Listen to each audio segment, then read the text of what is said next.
turn to our election 2026 coverage and a new fresh distraction and controversy for the Graham Platner Senate campaign. His past Reddit posts have targeted women, the police, and rural white Americans. And now, just within the last few minutes, reporting from The Advocate has surfaced, with Platner admitting to using what he now calls, quote, indefensible anti-gay slurs in those online posts. Now, this comes after controversy over a tattoo that he got while in the military that resembled a Nazi symbol, but he revealed to CBS 13 today is now covered. CBS 13's Brad Rogers sat down with Platner today.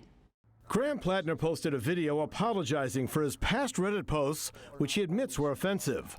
But he says the posts are not a reflection of who he is today. People can evolve and become different. Platner says he used the Reddit post to vent his anger as he struggled to deal with the violence he experienced from serving in the war in Afghanistan. I'm proud of the person I am today.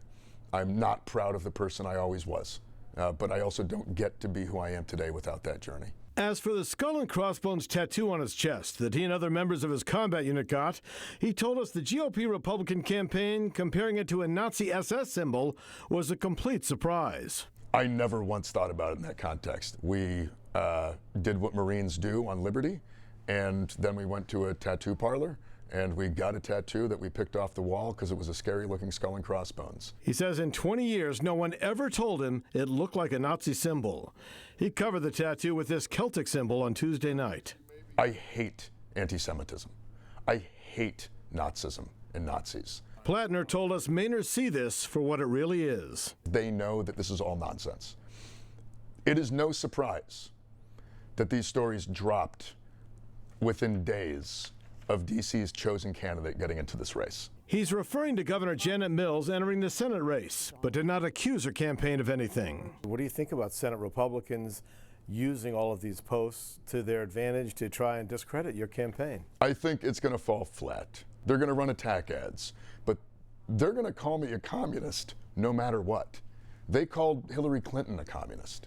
They call anyone who ever advocates for any sort of beneficial programs for working people a communist or a socialist. As to what comes next, I don't know. Platner says he's in this race to help working Maine families and calls all this a distraction by Republicans to keep them from talking about the real issues. It's not scaring me off. I'm not giving up. I'm not going home. In fact, it has galvanized my commitment. Brad Rogers, CBS 13 News. We asked the Mills campaign if they wish to comment on the timing of all this Platner information being released. We did not hear back. Now, one of Platner's many Democratic challengers, Jordan Wood, says that Platner's past comments and that now former tattoo should be disqualifying.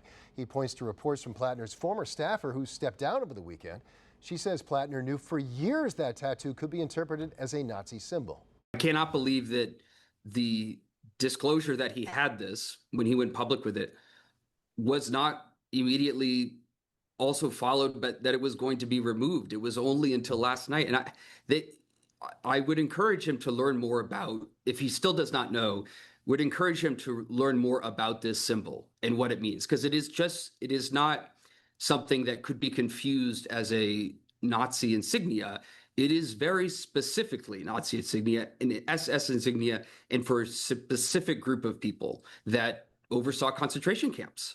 And how you could know that history and leave that tattooed on your body is something that I can't be silent about.